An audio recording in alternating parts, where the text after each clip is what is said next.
안녕하세요. 중고차 윤선생입니다. 예전부터 윤선생 인연이 되어주신 고객님의 부탁으로 경기도 수원으로 출장을 다녀왔습니다. 고객님은 지방에 거주하시고 업무가 바빠서 윤선생에게 모든 권한을 위임해 주셨고 차량 점검부터 출고까지 모든 과정을 윤선생이 대행으로 계약을 진행하였습니다. 오늘 영상은 인터넷을 통해 중고차를 알아보시는 분들을 위해 중고차를 보러 가기 전에 해야 할 일부터 차량을 보러 갔을 때 어떻게 해야 하는지까지 자세히 영상을 통해 알려드리도록 하겠습니다. 자동차 전문가라면 크게 상관없지만 자동차를 잘 모르시는 분들은 인터넷을 통해 많은 정보를 알아본 후에 중고차를 구입하는 걸 추천드립니다. 일단 우리나라의 대표적인 중고차 중개 사이트는 SK엔카, K카, KB차차차 사이트 등이 있습니다. 이 중에서 가장 흔한 SK엔카를 예로 들어보겠습니다. 만약 SK엔카에서 마음에 드는 차량을 발견하였다면 엔카에서 확인해야 하는 건 두 가지입니다. 보통 중고차 매매 시장에 전시되어 있는 차량들은 차량을 깨끗한 상태로 만드는 상품화 작업을 거치기 때문에 웬만해서는 내 외관 모습은 모두 깨끗합니다. 중개 사이트에서 확인해야 하는 건 성능 기록부와 보험 이력입니다. 일단 인터넷에 성능 기록부와 보험 이력을 등록해 놓지 않았다면 그 차량은 아무리 저렴하더라도 거르고 보는 것이 맞습니다. 중고차 중개 사이트에 등록되어 있는 차량 중에 95% 이상은 성능 기록부와 보험 이력이 기재되어 있을 텐데요. 중고차 성능 기록부는 자동차의 사고 유무와 차량의 전반적인 상태를 나타내주는 보증서 같은 역할을 합니다. 성능 기록부를 확인할 때는 크게 네 가지로 확인하면 됩니다. 첫 번째는 렌트 이력입니다. 보험 이력에서도 확인할 수 있지만 성능 기록부에서도 렌트 이력을 확인할 수 있습니다. 요즘은 개인 장기 렌트 차량들이 많기 때문에 렌트 이력 확인은 필수입니다. 렌트 이력 있는 차량이 모두 나쁜 차량은 아니지만 그래도 렌트 이력 없는 차량보다는 같은 조건일 때 중고차 시세가 조금은 더 낮기 때문에 참고하셔야 하는 항목입니다. 두 번째는 가장 중요한 사고 유무입니다. 성능 기록부에서 사고 유무를 보는 방법은 윤 선생이 예전에 영상 올린 적 있으니 참고해 주시면 될 것 같습니다. 세 번째는 자동차 세부 상태입니다. 자동차 리프트를 띄어 누유와 부식 등 자동차를 전반적으로 체크하고 기록해 놓은 상태인데요. 윤 선생은 개인적으로 성능 기록부에 체크되어 있는 자동차 세부 상태는 크게 믿지 않습니다. 그렇기 때문에 차량을 계약할 때 항상 리프트를 띄어 하부를 직접 확인해야 하는데 영상 뒤에서 자세히 이야기해 보도록 하겠습니다. 네 번째는 성능 기록부 발급 날짜입니다. 성능 기록부 발급 날짜로 자동차가 언제 입고되었는지 대략적으로 유추 가능합니다. 다음은 보험 이력입니다. 보험 이력도 SK엔카, KB차차차, K카 등 웬만한 중고차 중개 사이트는 모두 등록되어 있습니다. 간혹 가다가 보험 이력이 비공개되어 있는 건 판매자가 비공개를 해놓았다는 것인데 숨기고 싶은 내용이 없다면 굳이 보험 이력을 비공개해 놓을 필요가 없습니다. 보험 이력에서 크게 봐야 할 것은 소유자 변경과 내차 피해입니다. 소유자 변경을 통해 전 주인이 몇 명이었는지 확인 가능한데 여기에 찍혀있는 소유자 변경은 중고차 법인 상사로 명의 변경된 횟수도 포함됩니다. 다음은 내차 피해입니다. 보험 이력 조에는 내차 피해와 타차 가해 두 가지가 있는데 타차 가해는 신경 쓸 필요 없고 내차 피해만 확인하면 됩니다. 이렇게 차량 서류 모두를 확인하였다면 그 다음은 차량을 방문하러 갔을 때 또는 계약하러 갔을 때 확인해야 하는 절차입니다. 차량을 보러 갈 때는 판매자에게 예약 약속을 잡고 헛걸음할 가능성이 있는지 먼저 물어보고 방문하는 것이 좋습니다. 예전 윤 선생이 수원에 있는 차량을 중개하러 갔었는데 가는 도중에 차량이 계약되어서 수원까지 갔다가 차를 돌린 적이 있습니다. 제가 방문 약속을 하지 않았기에 차주분 탓을 할 수 없는 상황이었습니다. 차량을 방문할 때는 꼭 헛걸음 방지를 약속받고 방문하시기를 바라겠습니다. 중고차 매매 시장에 도착하면 가장 먼저 차주를 만난다던가 차량이 속해 있는 사무실을 방문하게 됩니다. 저는 매매업자이기 때문에 사무실에 방문하여 가장 먼저 차키를 받아 차량을 확인하였는데요. 차량을 체크할 때는 차주분에게 부탁하여 차량을 보기 편한 장소로 빼는 것이 좋습니다. 이번에 계약 진행한 차량도 차량이 뒤쪽에 있었기 때문에 점검하기가 쉽지 않았습니다. 차주분에게 부탁하여 차량을 맨 앞으로 이동시켰고 편리하게 검수를 할 수 있었습니다. 윤 선생이 차량을 검수하는 순서 알려드리도록 하겠습니다. 가장 먼저 시동을 걸고 엔진음과 변속기 상태를 확인합니다. 시동을 걸어 엔진음을 듣는 이유는 자동차 엔진 상태는 냉각 시의 소리를 들어보는 것이 가장 좋습니다. 열을 받지 않은 상태에서 엔진음이 이질적으로 들린다면 무언가 문제가 있다는 뜻입니다. 다음은 변속기를 파킹, 후진, 중립을 번갈아 놓으며 변속 충격 상태를 확인합니다. 시운전을 진행하는 것이 아니기 때문에 엔진 미션 상태를 간략하게 확인하고 다음 검사를 들어갑니다. 다음은 외관 상태를 확인합니다. 중고차는 상품화 작업을 진행해 놓더라도 중고차이기 때문에 어쩔 수 없이 감안해야 하는 부분들이 있습니다. 자동차 연식과 킬로수 그리고 금액대에 따라서 감안해야 하는 상태가 나뉘는 것인데요.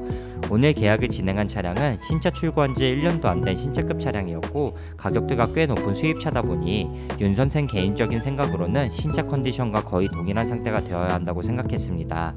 완전 무사고 차량의 신차급 차량이기 때문에 당연히 도색 들어간 부분이 있으면 안 되었고 문콕과 휠 스크래치까지 꼼꼼히 확인을 진행하였습니다. 보통 거래대금 3천만 원이 넘는 수입 차량 같은 경우에는 웬만해서는 휠 복원까지 모두 진행해 놓습니다. 하지만 국산 차량이거나 연식이 오래된 수입차 같은 경우에는 휠 복원까지는 거의 진행해 놓지 않기 때문에 외관 상태는 차량에 따라 조금 유도리 있게 확인해야 되는 것 같습니다. 그래도 도저히 용납 안 되는 외관 상태라면 차주분에게 이야기하여 수리해 줄 수 있는지 확인하면 될 것 같습니다. 외관을 확인하였다면 다음은 실내 상태를 확인합니다. 실내 상태는 시트를 포함하여 천장, 바닥, 센터 페시아까지 모두 확인해야 합니다. 간혹 천장이나 내장재에 담배빵이 있는 차량들이나 실내 상태가 엉망인 차량들이 있는데 실내 복원은 외관과 다르게 복원하기가 굉장히 힘들고 100% 복원이 안 되는 경우가 허다합니다. 외관보다 실내 상태를 사실 더 꼼꼼히 확인해야 합니다. 다음은 작동하지 않는 옵션이 없는지 확인해야 합니다. 일반 보증이 모두 남아있는 차량이라면 옵션을 크게 확인할 필요가 없습니다. 고장나면 보증서류로 모두 수리하면 되기 때문인데요. 일반 보증이 끝난 차량들은 옵션을 모두 확인해야 합니다. 윤 선생이 계약 진행한 차량은 일반 보증이 남아있는 차량이었기 때문에 중요 옵션만 체크하였는데요. 내비게이션은 물론 열선 시트, 통풍 시트, 에어컨, 전동 트렁크, 헤드업 디스플레이 등 자동차에 들어가는 옵션은 하나도 빠짐없이 모두 체크해야 합니다. 그럴 일 없어야겠지만 중고차를 사고 일주일 만에 엔진 미션이 망가졌다면 성능 보증을 통해 수리받으면 되지만 소모품이나 옵션 같은 경우는 차량을 구입할 때 확인하는 것이 아니라면 잘잘못을 따지기 쉽지 않습니다. 그리고 소모품과 옵션은 성능 보증 대상에서 제외되니 꼭 체크하셔야 됩니다. 마지막은 소모품 확인입니다. 소모품 확인은 자동차를 조금 아시는 분들이라면 엔진오일, 타이어, 브레이크 패드, 부동액 정도는 체크할 수 있습니다. 하지만 자동차를 잘 알지 못하시는 분들이라면 소모품은 한번 교환해 줄 것을 생각하고 차량을 구입하는 것이 좋습니다. 소모품은 말 그대로 소모품이기 때문에 차량을 매입해온 매매업자분들도 크게 체크하지 않습니다. 개인적으로 추천드리는 건 타이어 상태 트레드 보는 법과 브레이크 패드 보는 법 정도는 인터넷을 통해 쉽게 공부 가능하니 소모품에서 가장 비용이 많이 지출되는 타이어 상태와 브레이크 패드 보는 법 정도는 공부 후에 방문하는 것을 추천드립니다. 타이어 트레드 상태가 좋지 않았을 때 매매업자분에게 이야기하면 타이어 정도는 웬만해서는 금액을 빼주거나 중고 타이어라도 교환을 해줍니다. 이렇게 차량을 보러 갔을 때 윤 선생이 확인하는 절차 모두 끝났습니다. 다음은 시운전입니다. 중고차 매매 시장에 전시되어 있는 차량들은 시운전이 안 된다고 생각하시는 분들이 많은데 아닙니다. 중고차는 시운전 보험이 따로 있고 판매자분에게 부탁하여 시운전 보험을 가입해달라고 하면 됩니다. 고가의 슈퍼카를 제외하고는 시운전이 안 된다고 하는 매매업자는 거의 없을 겁니다. 시운전을 진행하고 누유와 부식까지 확인하고 싶다면 보통 시운전을 진행하고 매매업자분의 단골 공업사로 이동하게 됩니다. 시운전을 진행할 때는 엔진 미션, 하부 소음을 집중적으로 체크해야 합니다. 엔진 상태를 확인하고 변속 충격은 없는지 확인하며 차량 하부에서 들려오는 소음은 없는지도 꼭 체크하셔야 합니다. 보통 시운전을 진행할 때는 에어컨이나 히터를 끄고 운전하는 것이 좋습니다. 그래야 엔진음과 하부 소음을 집중적으로 잘 들을 수 있습니다. 만약에 하부에서 소음이 발생한다면 그 자리에서 원인을 물어보고 차주분에게 수리해줄 수 있는지 확인받아야 합니다. 하부 소음도 성능 보증으로 보증받을 수 없는 항목입니다.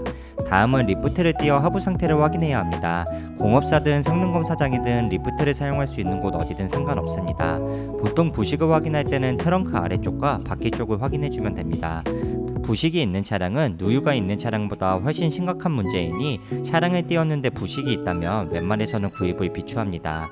누유 상태는 엔진룸 아래쪽을 확인하면 되는데요. 엔진오일 등 오일이 새는 곳이 있는지 체크하시면 됩니다.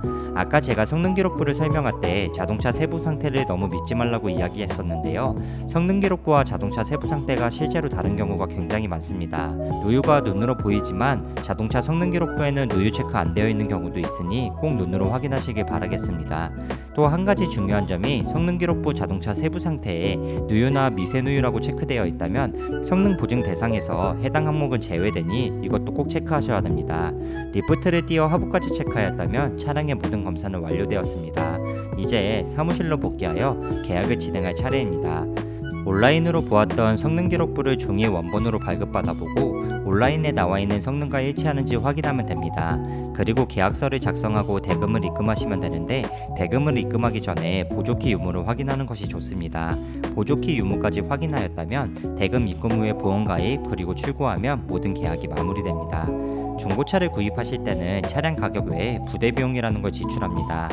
부대비용은 자동차 취등록세, 채권, 매도비, 책임보험료 등의 부대비용인데 가끔가다 부대비용에 중고차 중개수수료가 포함되어 있는 경우가 있습니다.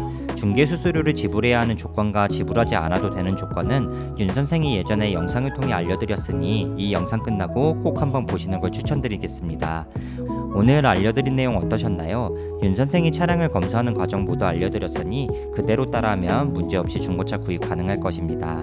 궁금한 점 있으시면 언제든지 댓글 남겨주시고 긴 영상 봐주셔서 감사합니다.